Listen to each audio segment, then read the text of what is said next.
Good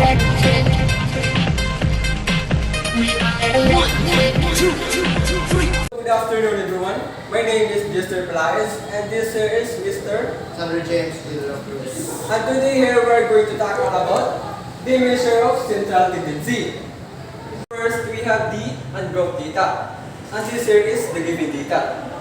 So to get the mean, all you have to do is add this given data.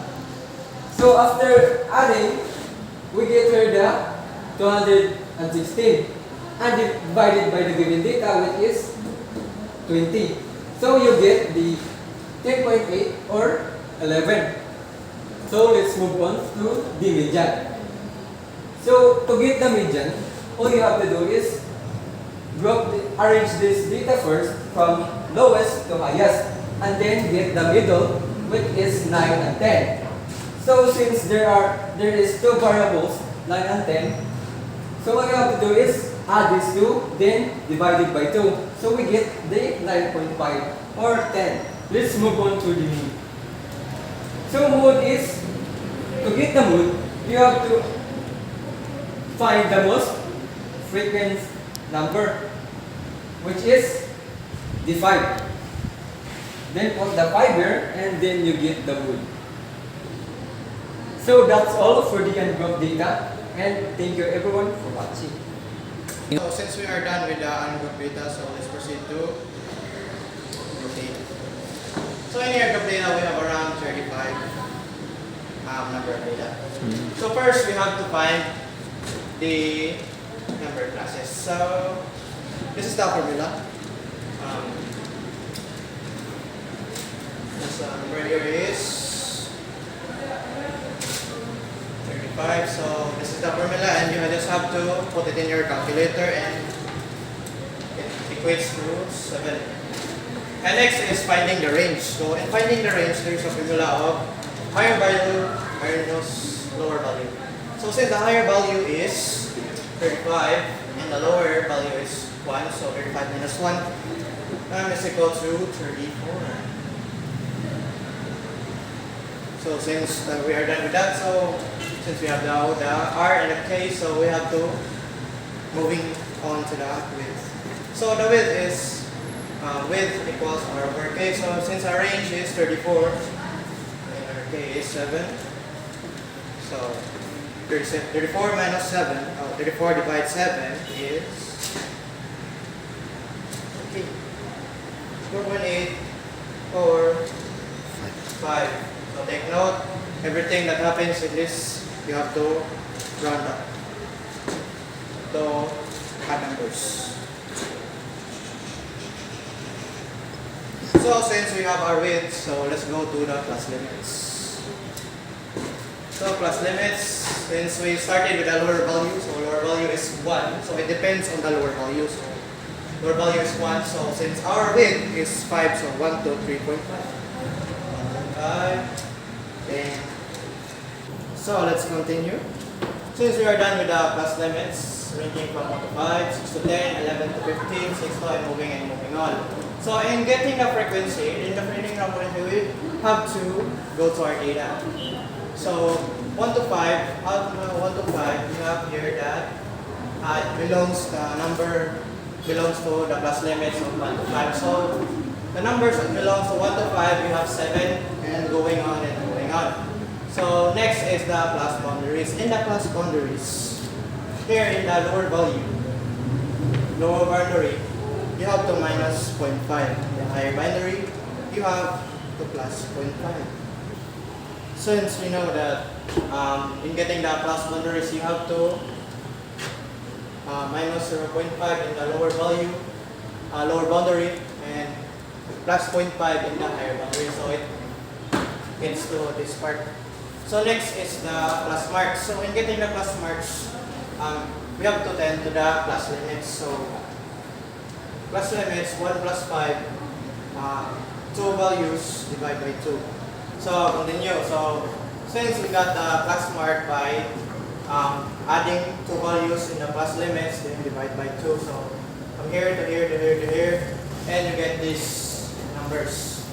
So next is frequency times the plus mark. So it is common sense.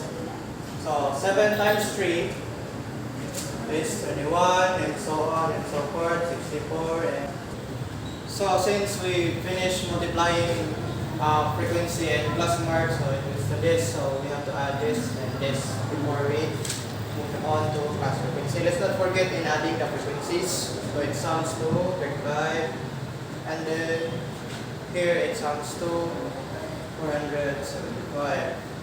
So next is the class frequency, and getting the class frequency is first we have the frequency, so copy 7, and from 7 you have to add from here 7 plus 8 is 15, 15 plus 9, so it is a cycle of adding until you get 35.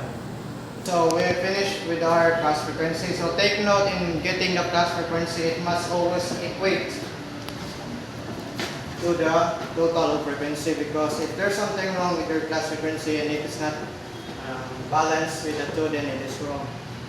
So let's move on to mean, median, and mode. So in getting the mean, so the total frequency times plus mark over n. So our total is 475. And then our n classes is 35. So calculator, it equates to 14. So next is the median. So this one is the tricky part. So in getting the median, you first have to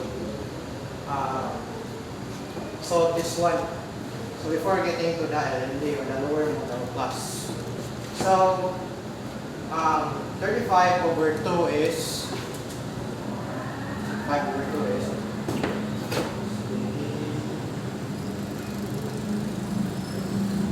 45, 17.5, 18.5. So in 17.5, we first have to refer here. So and where it belongs. So 17.5 belongs to 24. the number 24. So in 24, we can now get the lower modal class, which is the 10.5.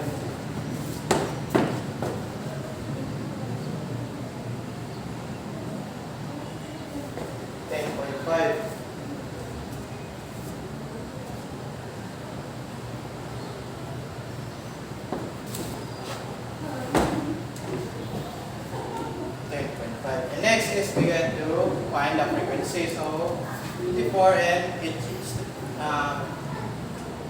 so the frequency here is the 9. It's 24, 9.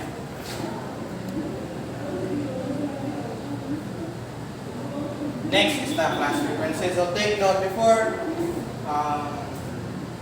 you always have to minus to the upper part, which is 15.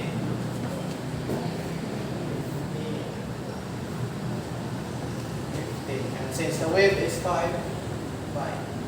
So we have here our values. So next is we just have to solve. 3.5.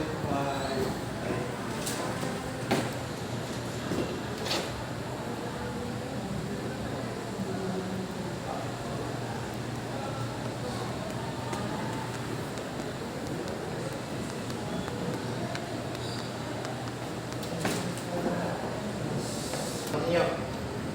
10.5 plus 1.3 times 5. So we have to solve here. So 1.3 times 5 is 6.5. So the remaining is 10.5 plus 6.5. So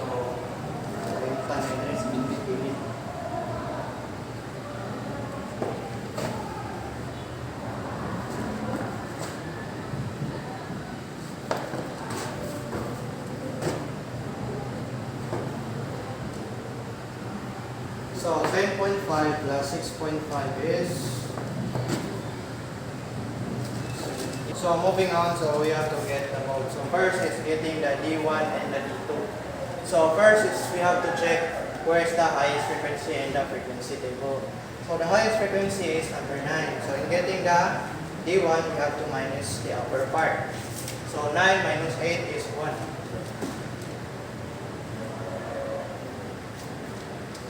Then, so in getting the data, we have to the highest frequency, then we minus to the lower part, which is 4. So 9 minus 4 is 5.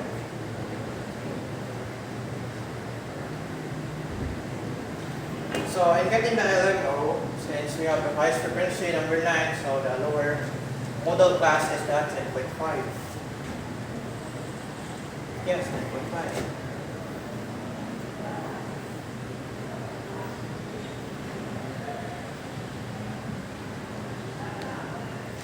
So next is 1 plus number 6. So number 6 is 10.5 plus 0.17 times 5. 10.5 plus 0.85. Then we get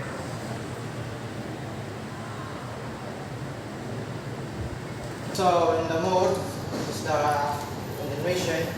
So 10.5 plus 0.17 times 5 and 0.17 times 5 is 0.85. So the remaining numbers are 10.5 plus 0.5, so 0.85. So we have to add. So the total is 11.35. So the mode or the highest frequency, highest number, frequent number is 11. And that's all for the group data.